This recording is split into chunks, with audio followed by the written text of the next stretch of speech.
พื่อนน่ะมันละกองวันสิ้นก็ยังมันอยู่เด้อแทงลอยเด้อแทงสร้างลอยมาเองเลยมันนี่ก็ยังอยู่เอามาหน่อยก็ได้เอามาหน่อยนี่ก็เป็นแต่งทางมึงอัปเดตมึงดูลงได้แล้วอ่ะช่วยลงมาได้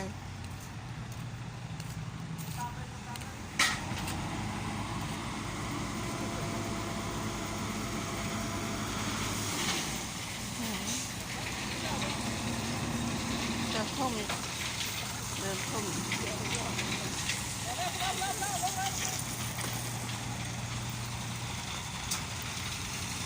จะเห็ดไหวเลยเนาะโอ้ขับเองเลยโอ้มันเด้อ อันครบแล้วอ่ะยังอ่ะอ๋อเอารถเขาเองเลยอ่ะเนี่ยอ๋อเจ้ายังเลยนี่แหละร้านเคยนะลูกเคยน้องพอเนาะเอาไป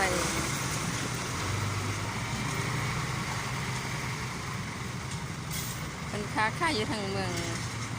คนใส่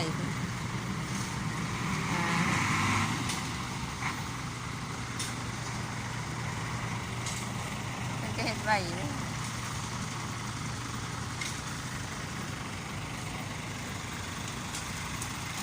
ท่มเนาะรถพอลงได้โอ้ไม่ช่วยเราลงบ่ได้นี่ไม่ช่วยแป๊ก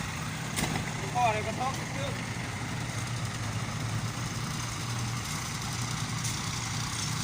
หลังมันบายเนาะ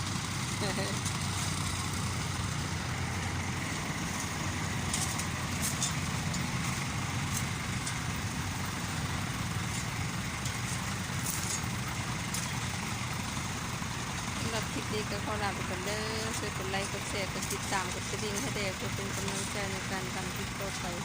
บ๊ายบาย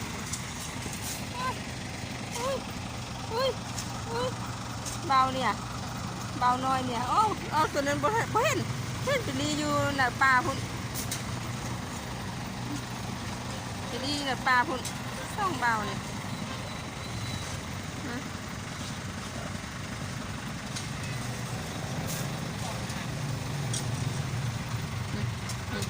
เอาเข้ามาส่อ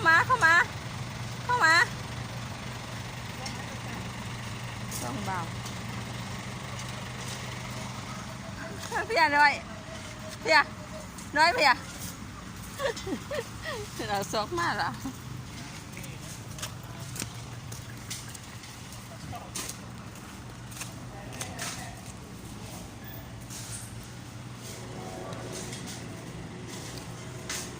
เด็ดดีมือนี้กันนะสำหรับที่นี้ก็ขอลาไปกันเด้อบ๊ายบาย